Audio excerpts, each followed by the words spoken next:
nessa tarde eu quero tratar com vocês acerca do primeiro milagre de Jesus e o início do seu ministério. O texto que está diante de nós, ou o texto proposto para estudarmos nessa tarde, é João capítulo 2, do versículo 1 ao 11.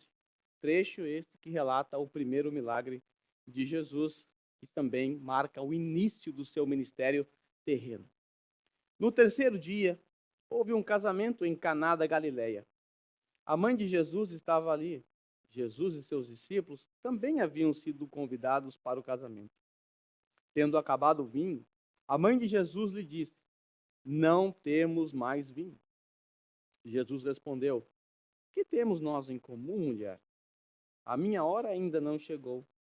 Sua mãe disse aos serviçais: "Façam tudo o que ele lhes mandar." Ali perto havia 6 potes de pedra do tipo usado pelos judeus para as purificações cerimoniais. Em cada pote cabia entre 80 e 120 litros. Disse Jesus aos serviçais: "Encha os potes com água." E os encheram até a borda. Então lhes disse: "Agora levem um pouco para o encarregado da festa." Eles assim fizeram, e o encarregado da festa provou a água que fora transformada em vinho, sem saber de onde viera, embora soubessem os serviçais que haviam tirado a água. Então chamou o noivo e disse: "Todos servem primeiro o melhor vinho, e depois que os convidados já beberam bastante, o vinho inferior é servido. Mas você guardou o melhor até agora." Este sinal miraculoso em Caná da Galileia foi o primeiro que Jesus realizou. Revelou assim a sua glória, e os seus discípulos creram nele. Meus irmãos, nós estamos diante de um dos textos mais conhecidos da palavra de Deus. Inclusive, desse texto, dessa passagem, dessa linda história, se encontra uma famosa expressão que é usada na vida daquelas pessoas que mudam radicalmente a sua vida. Por exemplo, se alguém deixa de usar drogas e muda o seu comportamento, logo alguém diz: "Fulano mudou da água para o vinho." Nós sabemos que a implicação por detrás desse texto é muito maior do que uma mera mudança exterior. Nós sabemos que o que aconteceu aqui foi, de fato, um milagre realizado pelo nosso Senhor Jesus Cristo. Nós estamos aqui diante do primeiro milagre de Jesus. Até agora ele não havia realizado nenhum milagre e assim ele realiza esse milagre, dando início também ao seu ministério aqui na terra. O texto que está diante de nós revela que Jesus, juntamente com sua mãe e os seus primeiros discípulos, aqueles que foram chamados no finalzinho do capítulo 1, a saber, João, Filipe, Natanael e Pedro, e André também, esses foram, juntamente com Jesus, convidados ao banquete. Lembre-se, nos versículos anteriores, Jesus estava com alguns dos seus discípulos, novos discípulos, e ele foi até ele contemplou Natanael debaixo de uma árvore, se revelou a ele, e agora o texto nos diz que ao terceiro dia, depois daquele episódio, Jesus, juntamente com os seus discípulos, foram para um casamento. É bem importante destacar que um casamento naqueles dias durava em torno de uma semana. Para quem já realizou um casamento aqui, como nós realizamos recentemente, de Jonas da Gabi, casamento que dura aproximadamente 2 ou 3 horas, nós sabemos o trabalho que dá para realizar um casamento, as preocupações para saber se tudo vai dar certo, as músicas e tudo mais. Agora, imagine você ter que preparar uma festa de casamento para uma semana. Algo que dava muito trabalho.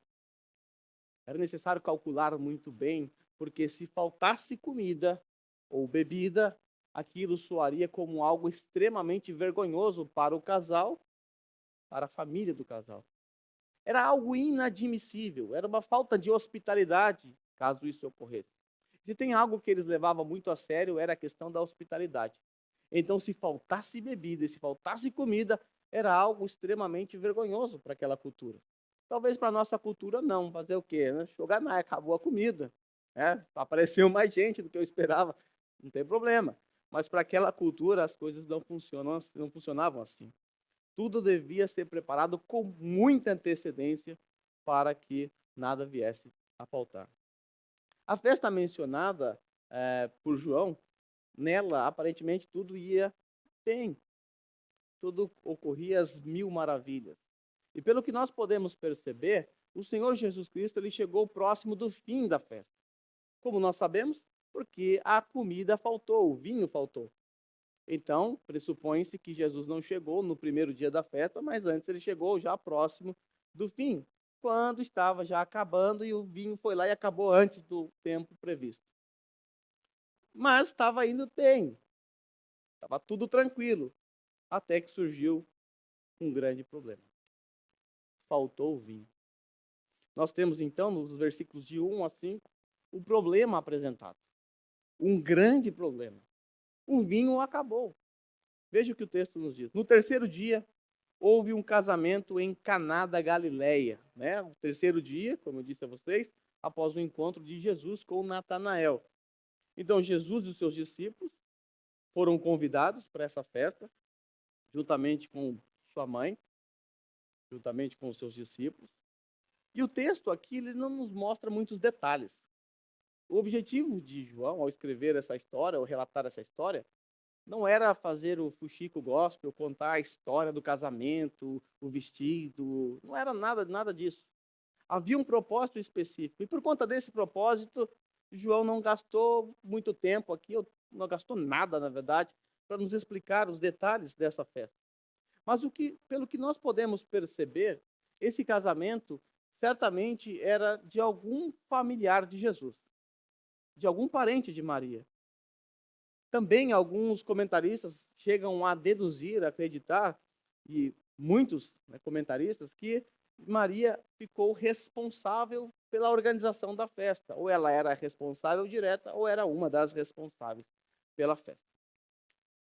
Isso pode ser percebido pela preocupação de Maria. Em primeiro lugar, ela estava preocupada, acabou o vinho.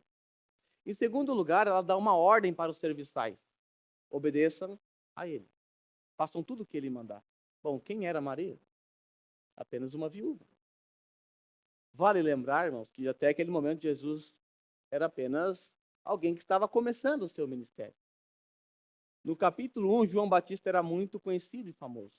Agora Jesus começa a chamar os seus primeiros discípulos. Eles estavam apenas trocando de mestre.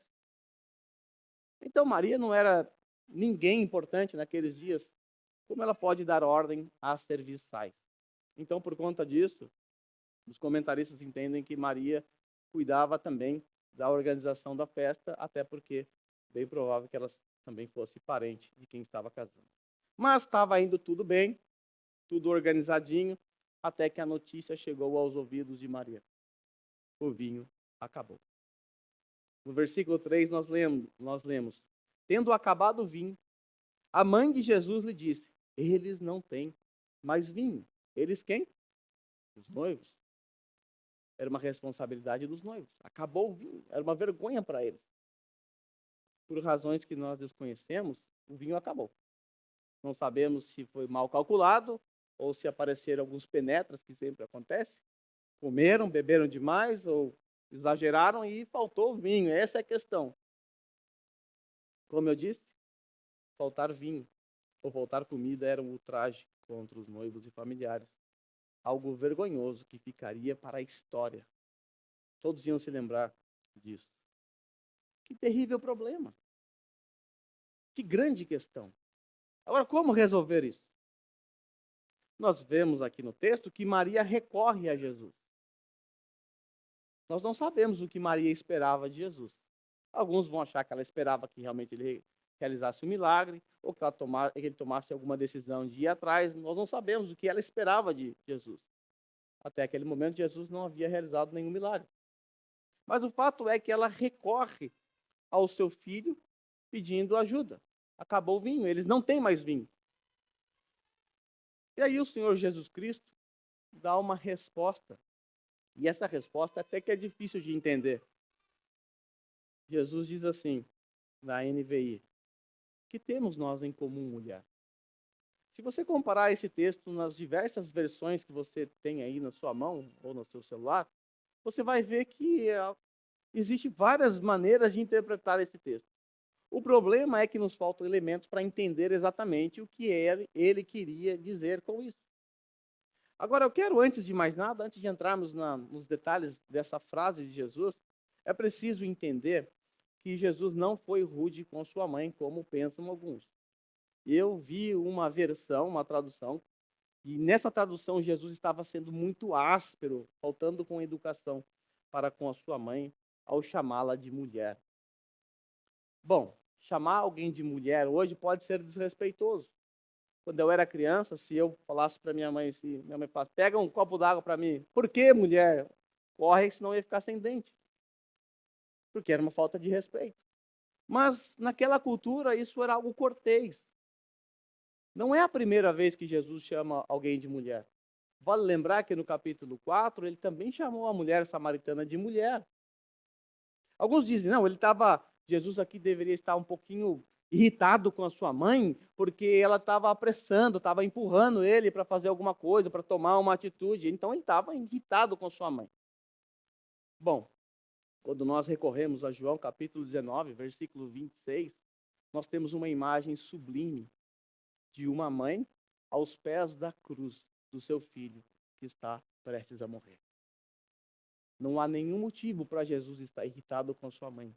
Muito pelo contrário, a sua mãe estava do seu lado, cuidando dele, o assistindo, chorando. E naquele momento, Jesus olha para sua mãe, olha para João que está do lado dela e diz, mulher, eis aí teu filho. Ou seja, não é desrespeito.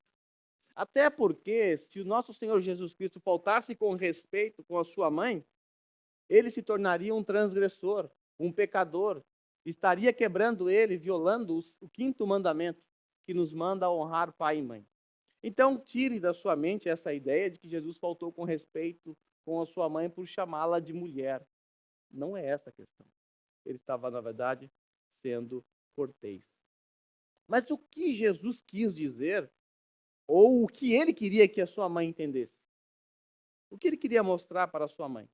Ele queria mostrar para ela que desde que seu filho havia saído de sua casa, vale lembrar que José morreu muito cedo, e quem cuidava da casa era Jesus.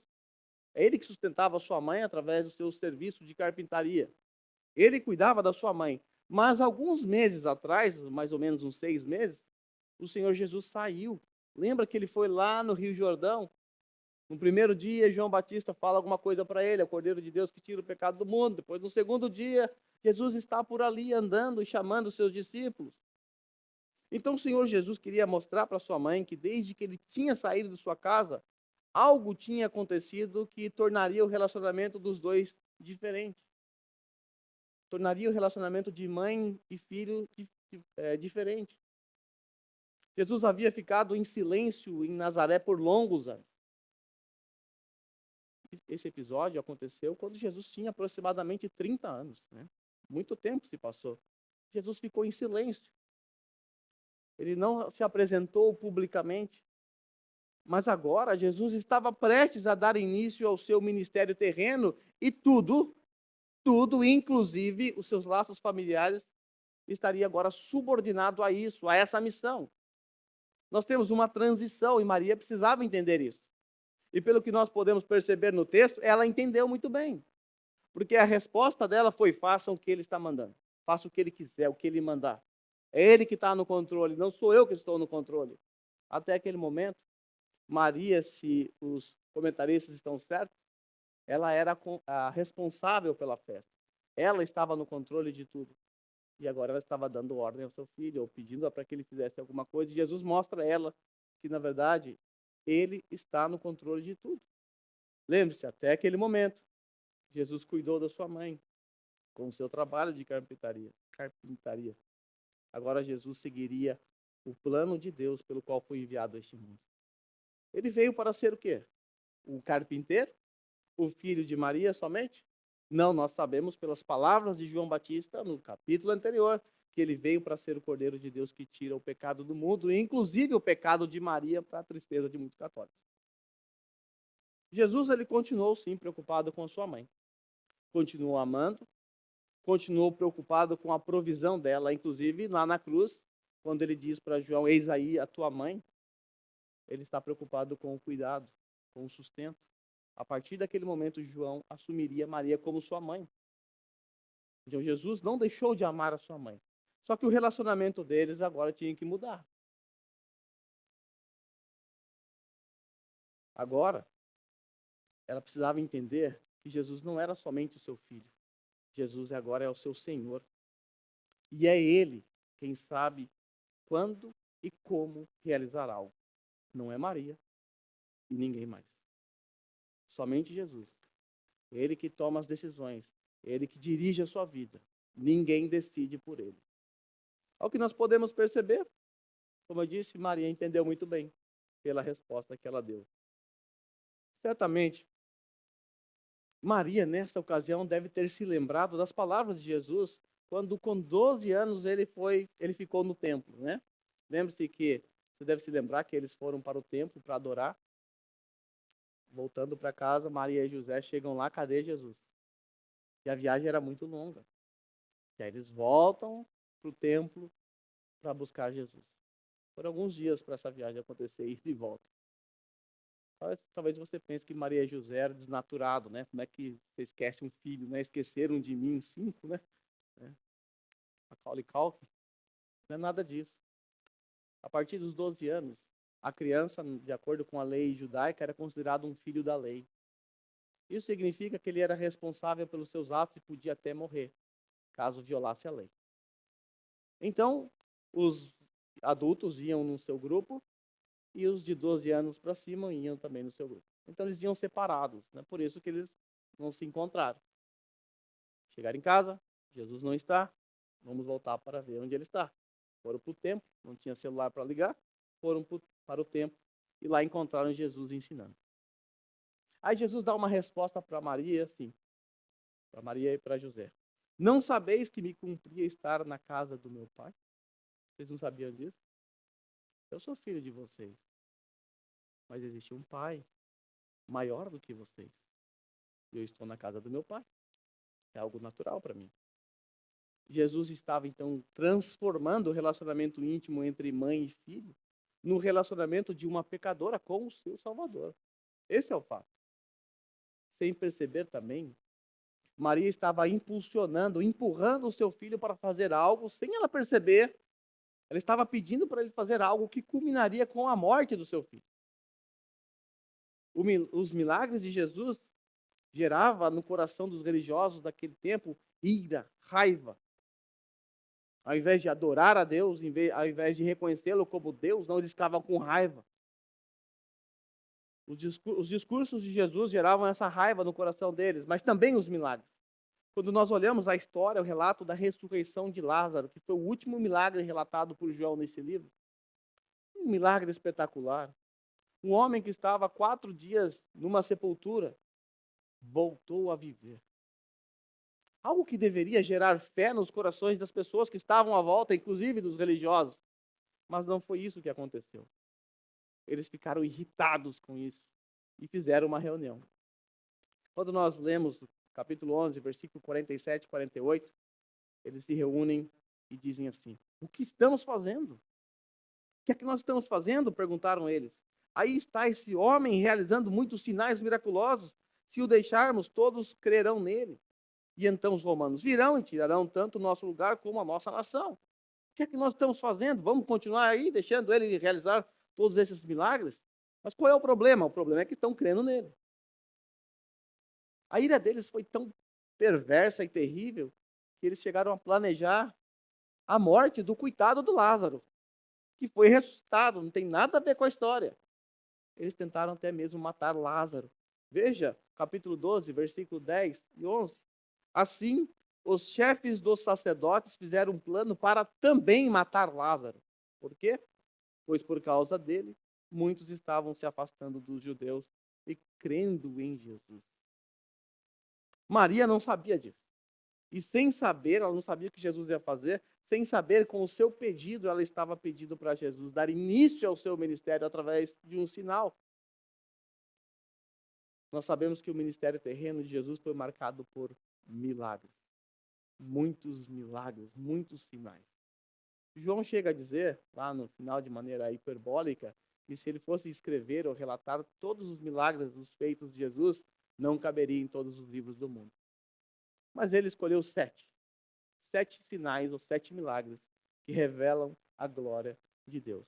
E esses sinais, esses milagres causaram indignação nos judeus e eles procuraram então matar Jesus e o mataram por causa disso. Maria estava pedindo para Jesus dar um jeito no vinho. Mas, na verdade, o que Jesus fez, ele não fez porque Maria mandou. Ele fez porque já estava agendado na agenda celestial. Já fazia parte do plano eterno de Deus. Por isso, Jesus responde assim: a minha hora ainda não chegou. Jesus sabia o que ia acontecer a partir daquele momento. Ele sabia onde isso ia desembocar. E ele disse: a minha hora ainda não chegou. Hora do quê? Hora de fazer o milagre? Bom, ele fez. Hora do quê? De se revelar como Cristo? Como Deus? Bom, ele se revelou. O que quer dizer a minha hora ainda não chegou? O que significa? Hora do quê? Que hora é essa? João usa essa expressão inúmeras vezes no Evangelho. E todas elas apontam para a morte de Cristo. Todas elas. Por exemplo, ele fez isso lá em João capítulo 7, versículo 1 ao 6, quando os seus irmãos que eram incrédulos, que não acreditavam em Jesus, eles só creram depois da ressurreição, mas nesse momento eles eram incrédulos, eles estavam provocando Jesus, dizendo a ele: vai lá, se apresente ao povo, realize o que você tem que realizar, está escondido aqui, como é que as pessoas vão saber de você? Tipo assim, o texto diz assim: Jesus percorreu a Galileia, mantendo-se deliberadamente longe da Judéia, porque ali os judeus procuravam tirar-lhes a vida. Mas ao aproximar a festa judaica das cabanas, os irmãos de Jesus lhe disseram, olha o que eles disseram para ele: você deve sair daqui e ir para a Judéia, para que os seus discípulos possam ver as obras que você faz. Ninguém que deseja ser reconhecido publicamente age em segredo. Visto que você está fazendo essas coisas, mostre-se ao mundo. São palavras de pessoas que não creem em Jesus, os próprios irmãos. Aí Jesus responde: para mim, ainda não chegou o tempo certo.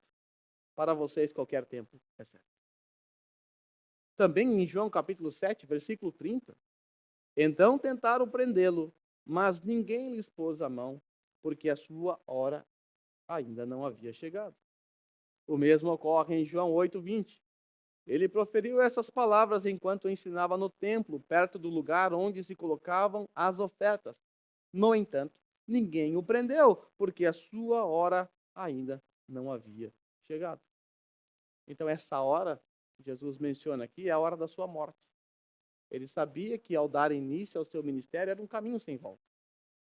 Ele sabia onde isso ia dar. E ele veio para esse propósito. Ele veio para esse fim. Mas quando nós olhamos a resposta de Jesus à sua mãe, dessa resposta nós podemos aprender algumas verdades fantásticas. Quais são as verdades que nós podemos aprender dessa resposta que Jesus deu à sua mãe? Primeiro, a morte do nosso Senhor não foi um acidente. A história de Jesus não é um fracasso. Algumas pessoas pensam que Jesus veio para tentar resolver o problema do mundo, mas coitado, fracassou, mataram ele, vacilou, pegaram Jesus e ele foi preso. Será? Será que foi um acidente? Maria, sem perceber, estava seguindo exatamente os propósitos eternos de Deus para seu filho. Ela não sabia disso. Ela não sabia. Apesar de o velho Simeão ter dito algo para ela. E certamente ela se lembrou disso.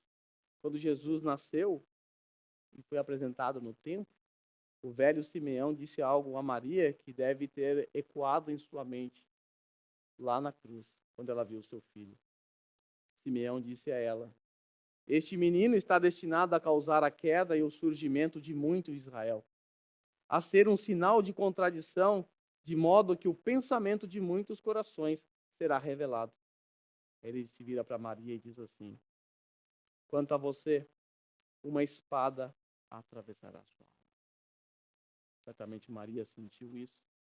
E mesmo sem se lembrar ou lembrando disso, ela estava empurrando o seu filho para a morte. Mas não porque ela cooperou e agiu, e ela foi agente primária da morte de Jesus. Ela apenas foi um agente secundário. Deus estava usando a vida de Maria como usou a vida dos judeus para crucificar Jesus, para alcançar fim em si mesmo, que é a morte de Cristo. Então a morte de Jesus não foi um acidente, mas existe ainda uma segunda verdade a ser aprendida. Somente Deus tem controle absoluto sobre sua vida, sobre o seu ser. Eu não tenho controle absoluto sobre a minha vida. Você também não tem. Você pode fazer planos para amanhã, mas pode ser que nada dê certo. Sabe por quê? Porque você não tem controle sobre a sua vida. Por isso, nós, ao falarmos até amanhã, acrescentamos, se Deus quiser. Somente Deus tem controle absoluto sobre a sua própria vida, sobre o seu próprio ser. Ninguém mais tem esse controle. Nós sabemos que João, quando escreveu esse evangelho, ele tinha um propósito muito claro: provar a divindade de Jesus. E esse acontecimento que está registrado aponta para o controle absoluto que Deus tinha sobre tudo o que acontece em sua vida. Ele tinha controle sobre o que acontece consigo e sobre o que acontece com o mundo ou as pessoas que estão à sua volta. E não só isso. O mais importante para nós entendermos ou para refletirmos hoje é entender que Deus tem controle absoluto sobre nossas vidas. Isso é tão bom. É tão bom saber que a minha vida não está no meu controle. É tão confortável, é um consolo para mim saber que Deus está no controle da minha vida. Porque se tivesse no meu controle, onde eu ia parar? Deus vive frustrando os nossos planos. Talvez você seja um frustrado, alguém que planejou muitas e muitas coisas para a sua vida. Mas se você é um cristão e entende essa verdade, você pode orar assim: Senhor, muito obrigado por frustrar os meus planos, porque os seus planos são melhores do que os meus. E nós estamos exatamente onde Deus quer. Talvez você planejou ser um médico, um doutor, não sei o que você planejou, e você veio parar aqui. Mas se você está aqui, porque o seu plano foi frustrado, louve a Deus, porque o dele não é frustrado. E nada do que acontece nas nossas vidas foge do controle absoluto de Deus. E é fantástico saber isso. É fantástico saber que Deus detém controle absoluto sobre tudo, sobre todas as coisas. Essa verdade deve ser um consolo para nós, pois a nossa vida está nas mãos do nosso Redentor, que vive e está. Nesses 5 primeiros versos, nós identificamos o problema. Acabou o vinho. Mas do versículo 6 ao 10, nós encontramos a solução de Jesus para o problema. Jesus solucionou o problema. Ele deu um jeito no problema. Qual é a solução apresentada por Jesus? A solução foi um milagre. Ali perto havia 6 potes de pedra do tipo usada pelos judeus para purificações cerimoniais. Em cada pote cabiam entre 80 e 120 litros. Preste atenção. 80 a 120 litros. Uma média de 100 litros cada pote. Não? Jesus disse aos serviçais: encham o pote com água. E eles encheram até a tampa, até a borda. Então lhes disse: agora levem um pouco ao encarregado da festa, ao mestre-sala, alguém especializado nisso. Alguém que conhece vinho, sabe da qualidade de vinho. Eles assim o fizeram.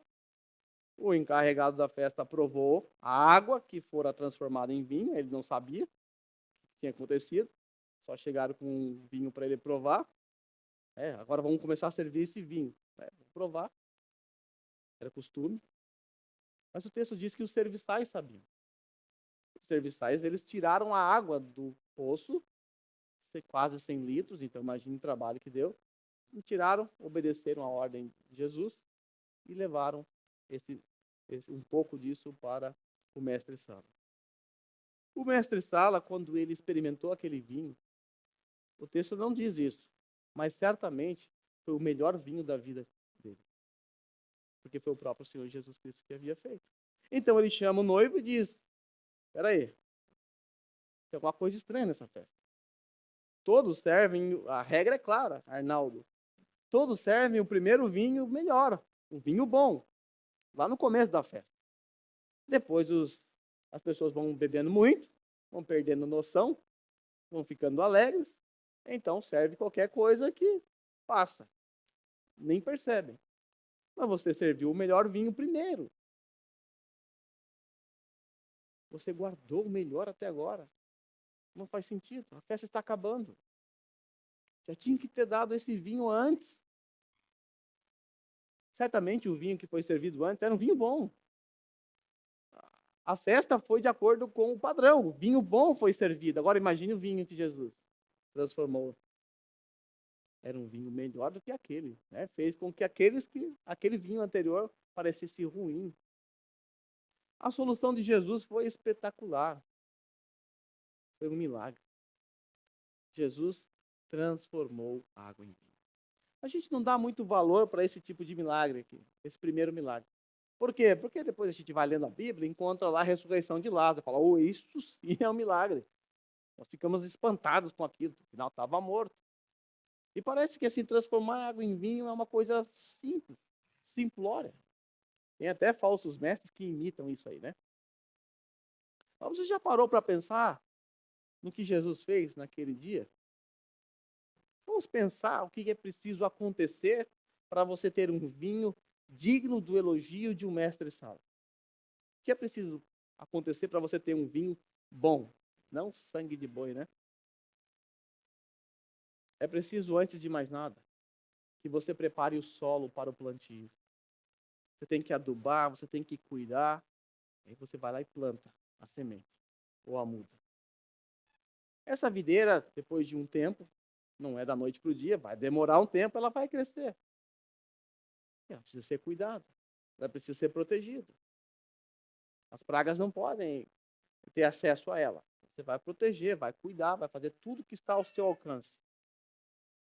Quando essa vide começar a dar os primeiros cachos, você individualmente precisa proteger cacho por cacho. Dá um trabalho. Porque a uva é sensível. Sensível à temperatura, à baixa temperatura e o calor. E aqui, nós sabemos que naquela região, no inverno é muito frio e no calor é muito quente. Temos também uma mudança brusca de temperatura dia e noite. Muda muito. Então, tem que proteger cacho por cacho e até hoje fazem isso. Individualmente. É preciso também, depois disso, esperar o momento exato para a colheita da uva. Você não pode colher muito cedo, porque isso vai afetar no sabor do vinho. Também não pode colher uvas que passaram, porque vai mudar a fermentação, ela não vai ocorrer da maneira adequada e o sabor vai variar. Então é preciso ter muito cuidado. Por isso que vinho bom é muito caro. Dá todo esse trabalho. Depois disso, colheu no tempo certo, você levava a uva para o lagar. O lagar era uma pedra talhada, uma espécie de bacia. A uva era colocada ali. Pessoas pisavam na uva, não tinha tanta higiene assim naquela época. Hoje deve ser de outra forma. Então eles pisavam, aquele caldo, aquele suco caía para uma canaleta e parava num outro tanque. Era colhido então o suco. Depois esse suco era levado, armazenado de maneira correta, na temperatura correta, na forma correta. E ficava ali, armazenado. Para um vinho ser bom, ele precisa passar pela prova do tempo. Dizem que quanto mais velho for o vinho, melhor ele é. No mínimo 12 anos para um vinho ser bom. Você já parou para pensar que Jesus pulou todo esse processo aqui? Algo fantástico, algo surpreendente. Algo que revela a glória e o poder de Deus. Ele simplesmente mandou os serviçais encher aquelas talhas com água e temos vinho. Jesus não plantou, Jesus não colheu, não pisou no lagar, não armazenou, não esperou o tempo, não, foi assim, ó. Da noite para o dia, da hora. Não demorou uma noite para um dia, mas foi na hora, no momento. O que João queria nos mostrar ao relatar esse milagre? que Jesus é Deus. Esse é o objetivo dele ao escrever esse evangelho. Ele quer provar para os seus leitores que Jesus é Deus. E somente Deus tem poder para fazer o que Jesus fez. Meus irmãos, essa verdade é tão boa e impactante em nossas vidas. Sempre quando eu tenho que aconselhar alguém com problemas em diversas áreas, ou talvez por enfermidade, problema no casamento, problema de inimizade entre irmãos, problemas de relacionamento, ou qualquer tipo de problema, eu sempre procuro pensar que Deus é poderoso. Eu sempre procuro pensar no Deus que eu acredito. Porque se eu não acreditar que Deus tem poder para resolver o problema daquela pessoa, o que eu vou fazer lá? Que solução eu vou propor? Então, saber que Deus é poderoso, que Deus é onisciente, é algo que nos ajuda muito no dia a dia. Nos ajuda no aconselhamento, nos ajuda a pensar nos nossos problemas e a entender que o nosso problema está na mão de Deus. E não só isso, Ele é poderoso. O que é mais difícil para você? Reconciliar com o seu cônjuge ou transformar a água em vinho? O que é mais difícil? Bom, se ele pôde transformar a água em vinho, o que é mudar o coração do seu cônjuge? O que é mudar o coração do seu filho? O que é mudar o coração daquele seu companheiro que não quer amizade com você? Nada. O que é Jesus curar uma enfermidade? Nada. Ele é poderoso. Deus tem poder para transformar mais de 100 litros de água em vinho em um instante. Será que Ele não é poderoso o suficiente para resolver os problemas, os meus dilemas? Claro que é. Mas para isso é preciso fazer como Maria fez. Recorrer àquele que tem poder para resolver tudo. Maria recorreu à pessoa certa. Nós devemos fazer a mesma coisa. É preciso recorrer a Jesus e dizer: ajuda-me. Socorro, eu preciso de ajuda. Eu preciso resolver meu conflito no lar, eu preciso da tua ajuda contra os meus pecados. Eu preciso da tua ajuda para tomar uma decisão correta. Eu preciso da tua ajuda para passar por essa tribulação que eu estou passando. Eu preciso de Jesus. Ele é poderoso. Eu preciso de Jesus para salvar os meus filhos. Eu preciso de Jesus para passar por essa enfermidade. Eu preciso de Jesus para tudo. Então, Jesus, socorre-me. Eu lembro do apóstolo Pedro, quando estava andando sobre as águas. O vento soou, aquele barulho, aquele estrondo do vento. Teve medo e se afundou. O que Pedro disse? Chá comigo, sem nadar, sou pescador. Não, Jesus, socorre-me. Essa é a oração que todo cristão deveria fazer todas as manhãs.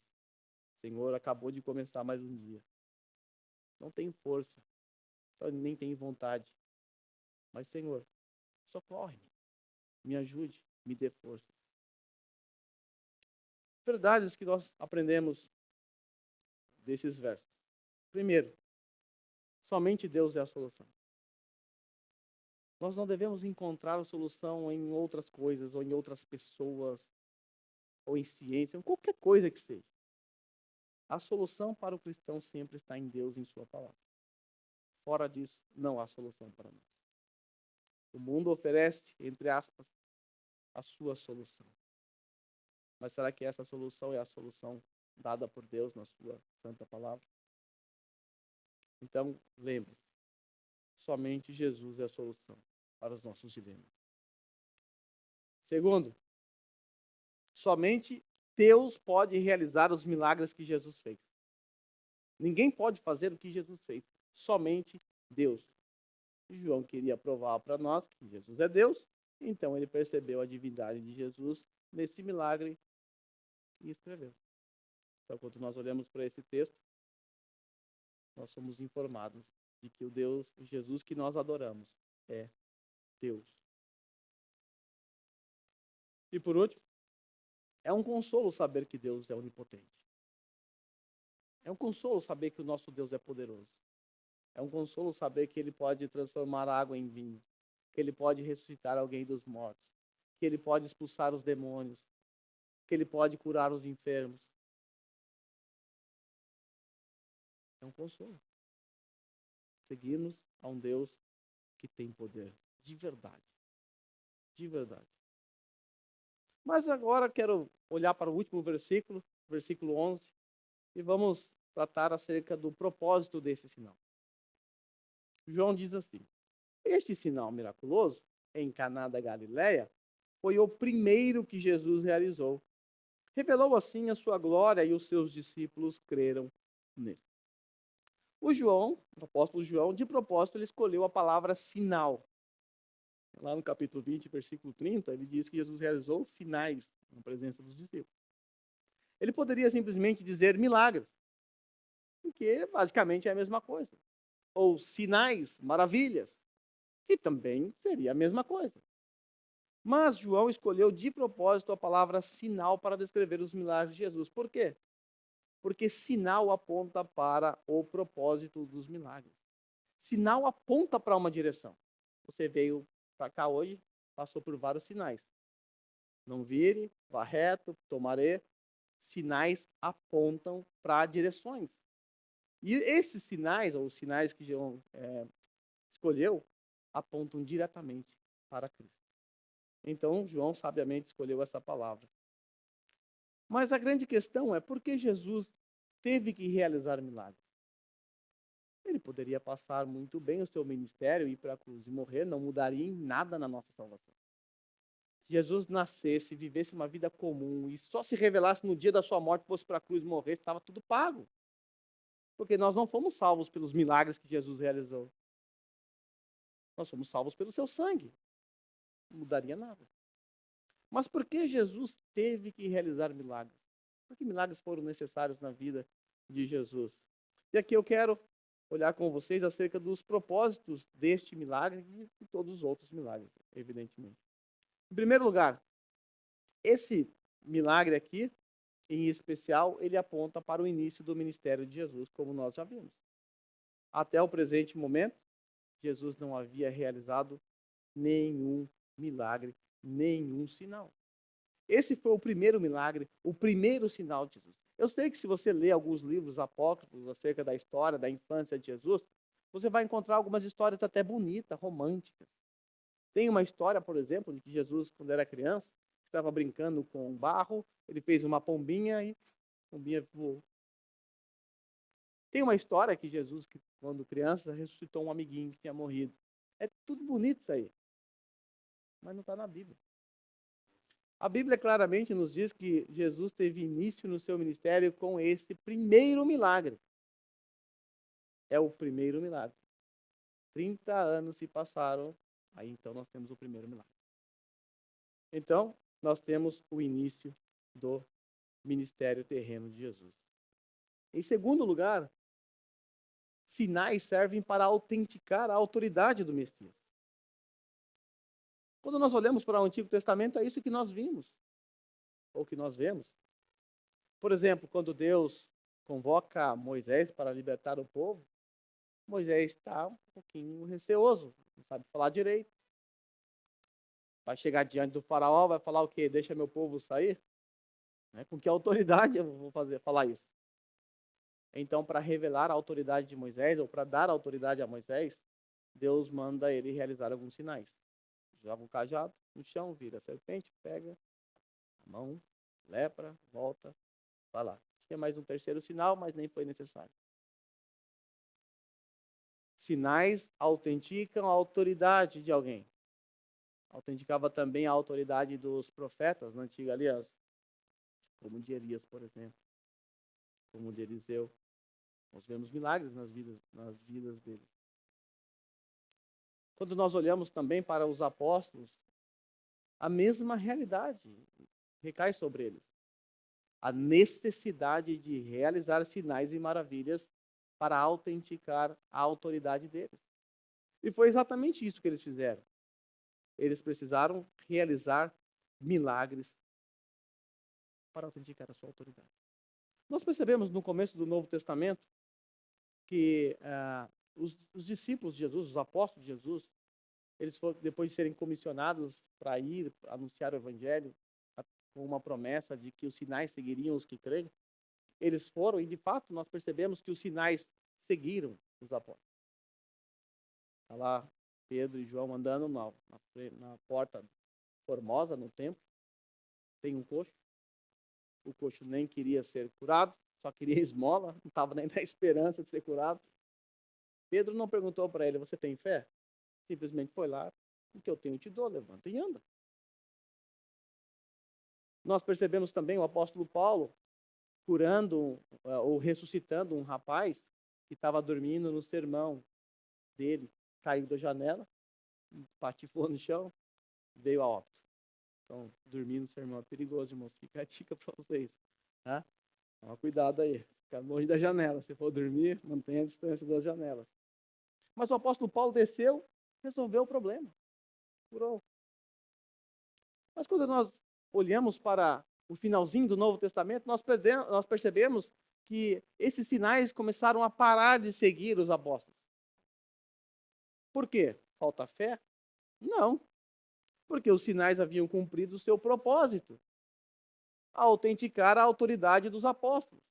Aí nós olhamos o apóstolo Paulo mandando Trófimo para casa, porque estava doente, no meio de uma viagem missionária. Espera aí, Paulo. As pessoas levavam roupas e você curava as pessoas. Sombra de Pedro curava as pessoas. É só curar. Mas Paulo não fez isso, porque os sinais começaram a deixar de segui-lo, porque ele já havia se estabelecido como um apóstolo das igrejas gentílicas. Seu filho na fé, Timóteo, com problemas no estômago. Paulo manda ele tomar vinho com água, ao invés de curá-lo. Por quê? Porque Paulo já era um apóstolo reconhecido. Reconhecido. Quando nós olhamos a segunda carta de Paulo aos Coríntios, naquela ocasião, algumas pessoas estavam questionando a autoridade do apóstolo Paulo, dizendo que ele não era um verdadeiro apóstolo, que ele era um falso apóstolo. Aí Paulo, então, diz assim no capítulo 12, versículo 12. As marcas de um apóstolo, sinais, maravilhas e milagres foram demonstradas entre vocês com grande perseverança. Sabe por que eu sou um apóstolo? Tem outras razões também. Viu Cristo ressurreto, foi comissionado por ele diretamente, mas existe também um terceiro fator. Eu realizei na presença de vocês sinais, maravilhas e milagres. Vocês viram. Ou seja, eu tenho autoridade de um apóstolo. Voltando aqui para o nosso Senhor Jesus Cristo. Os milagres autenticavam o quê? Autenticavam a messianidade de Jesus. No Antigo Testamento nós encontramos inúmeras profecias acerca de Jesus. Uma delas, talvez seja a mais famosa, se encontra em Isaías 53, né? Tem canções e músicas em cima desse trecho. Lá no versículo 4, é dito que Jesus, né, quando viesse, ele certamente tomaria sobre si as nossas enfermidades e levaria as nossas doenças. Você conhece muito bem esse versículo. Eu sei que muitos cristãos que estão aqui, inclusive esse que vos fala, foram ensinados a ver esse versículo como se ele tivesse seu cumprimento na cruz do Calvário. Como se lá na cruz do Calvário Jesus tivesse levado as nossas dores, as nossas enfermidades. E aí talvez você, assim como eu, foi ensinado a determinar a sua cura, a expulsar algum tipo de demônio que está sobre a sua vida, ou a chegar à conclusão de que se você é um crente e está doente, você não tem fé. Falta-lhe fé. Porque Cristo levou na cruz a sua enfermidade, essa enfermidade não é sua, ela não te pertence. Então repreenda, chute, acenda a vela preta, sei lá, faça alguma coisa, porque essa enfermidade não é sua. Cristo levou na cruz. Bom, se Cristo realmente tivesse levado na cruz as nossas enfermidades, essa seria uma consequência óbvia e natural. Mas o fato é que Jesus não levou na cruz as nossas enfermidades. Essa profecia não se cumpriu no Calvário, se cumpriu no ministério terreno de Jesus ainda em vida, antes da cruz. Quando nós olhamos para Mateus capítulo 8, versículos 16 e 17, olha, o começo do ministério de Jesus ainda. Estava provando ele ainda que ele era o Messias. É nos dito o seguinte: Veja a percepção que Mateus teve do que ele viu. Ele viu Jesus curando pessoas o dia todo, expulsando demônios e tudo mais. Estende-se até o versículo capítulo 9. E aí Mateus, ao perceber isso, ele diz assim: ao anoitecer, foram trazidos a ele muitos endemoniados, e ele expulsou os espíritos com uma palavra e curou, marque aí, todos os doentes. Jesus curou todo mundo. Aí Mateus, inspirado pelo Espírito Santo, conclui assim: assim se cumpriu o que fora dito pelo profeta Isaías. Ele tomou sobre si nossas enfermidades e sobre si levou as nossas doenças. Mateus está nos dizendo que essa profecia se cumpriu naquele dia. Hoje se cumpriu o que fora dito pelo profeta Isaías. Não se cumpriu na cruz. Sendo assim, Jesus não morreu numa cruz para nos salvar das nossas enfermidades. Ele morreu na cruz para cumprir o propósito eterno de Deus. Para o próprio Deus, para a glória do próprio Deus e para a nossa salvação. Mas os sinais tiveram que seguir Jesus para autenticar a sua messianidade, exatamente por conta dessa profecia de Isaías 53. É como se essa profecia dissesse assim: olha, quando o Messias chegar, quando o rei de vocês chegar, o esperado, o descendente da mulher, ele vai trazer alguns sinais, inúmeras evidências. Uma delas é que ele vai curar as pessoas. Mateus percebeu isso muito bem. Mas existe ainda um outro propósito. Para a surpresa de ninguém, a glória de Deus. O texto diz isso. Os discípulos viram a sua glória. A glória dele foi revelada. Na verdade, no versículo 14 do primeiro capítulo, já a glória de Deus aparece ali. O verbo se fez carne e habitou entre nós. Vimos a sua glória como a glória do unigênito. Esse milagre revelou a glória de Deus.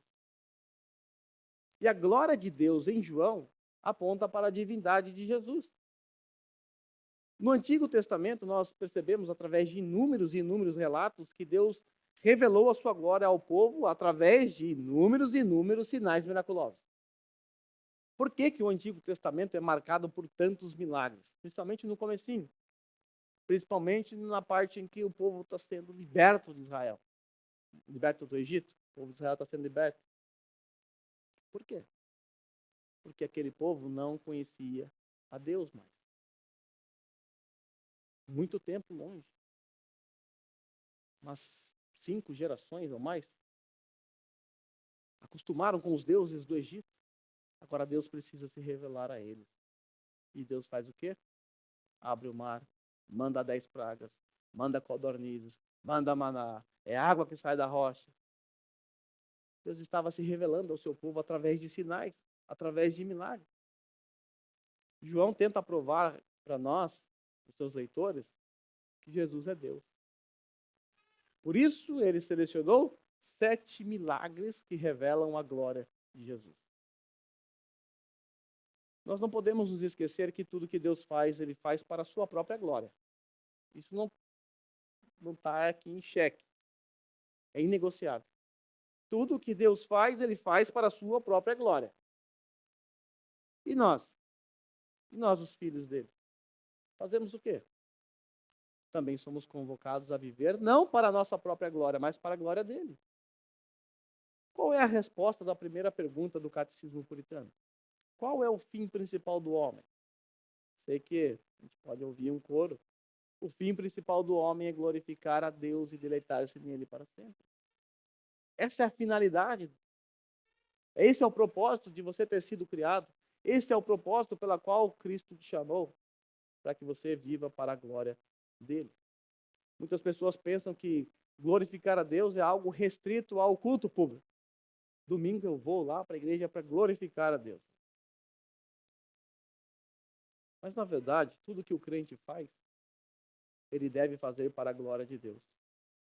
Absolutamente tudo. O crente não pode fazer nada que traga glória para si. Qualquer coisa que ele vá fazer, ele deve questionar na sua mente. Isso que eu estou querendo fazer, trará glória ao nome de Deus ou vai na contramão disso? Esse meu pensamento acerca de alguém glorifica a Deus? Lembre-se, nós glorificamos a Deus nas mínimas coisas, como comer, beber ou qualquer outra coisa. Não é isso que está em 1 Coríntios capítulo 10, versículo 31?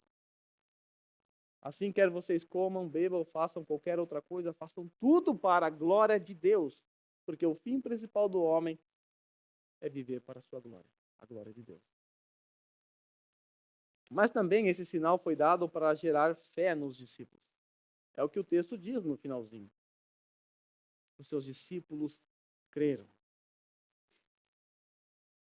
Bom, vale lembrar que os discípulos apenas trocaram de mestre, né? 2 deles seguiam João Batista, que era alguém que era conhecido, popular, famoso, e resolveu trocar de mestre. Até aqui, Jesus não havia realizado nada de extraordinário. Seu discurso era muito bom, suas palavras eram profundas, vinham do próprio Pai. Tranquilo. Mas agora, os discípulos, eles de fato viram a glória de Deus através desse milagre. Pelo menos os que estavam aqui. E nós bem sabemos que João estava ali. Ele viu esse milagre acontecendo. E nós encontramos aqui, nesse finalzinho do versículo 11, nós encontramos o propósito de João sendo alcançado. João, quando escreveu, ele nos diz lá no capítulo 20, versículo 30 e 31, que Jesus realizou na presença dos seus discípulos muitos outros sinais que não estão registrados nesse livro. Esses foram escritos para que vocês creiam. Alcançou o objetivo. Creiam que Jesus é o Cristo. Ele alcançou o objetivo. E o Filho de Deus, ele é divino. Somente Deus pode realizar esse milagre. Então, nesse milagre, João, ele olhou aquilo e falou assim, essa história se encaixa perfeitamente no meu propósito. Eu quero que as pessoas, ao verem que Jesus é Deus, ao verem que ele é o Cristo, elas creiam no seu nome. E os discípulos creram. Então, foi nesse dia, provavelmente, que João creu.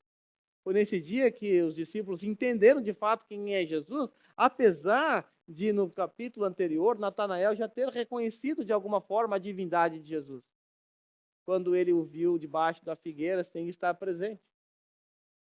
Natanael confessou que Jesus era Deus, mas ele ainda não havia recebido uma confirmação, uma prova, através de um sinal. E agora, se a fé dele já existia a partir daquele fato da figueira, agora a fé dele foi aumentada. Para aqueles que estavam ali que ainda não tinham essa fé de que Jesus era o Cristo, era o Deus, agora essa fé foi dada. Se Natanael tinha fé, sua fé foi aumentada. Se João não tinha fé, a sua fé brotou no seu coração.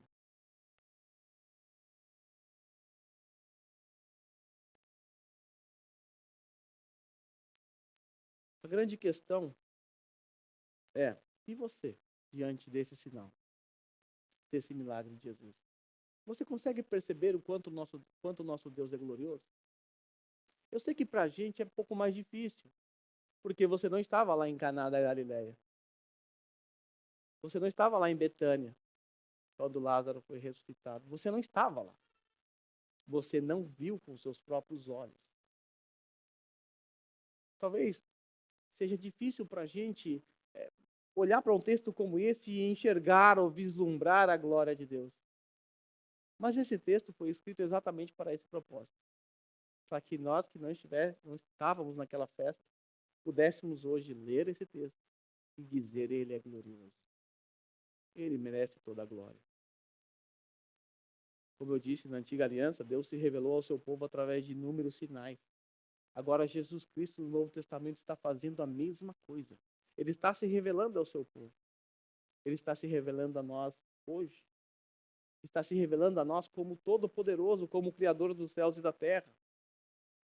Você consegue perceber o quanto o seu Deus é grande? O quanto ele é poderoso? Eu espero que, se você ainda não tenha fé em Cristo Jesus, esse episódio sirva para gerar fé no seu coração. Se você tem fé no Senhor Jesus Cristo, eu espero que esse episódio gere no seu coração, como gerou no meu, mais fé. Que aumente a sua fé. Porque nós descobrimos que nós estamos diante de um Deus todo-poderoso.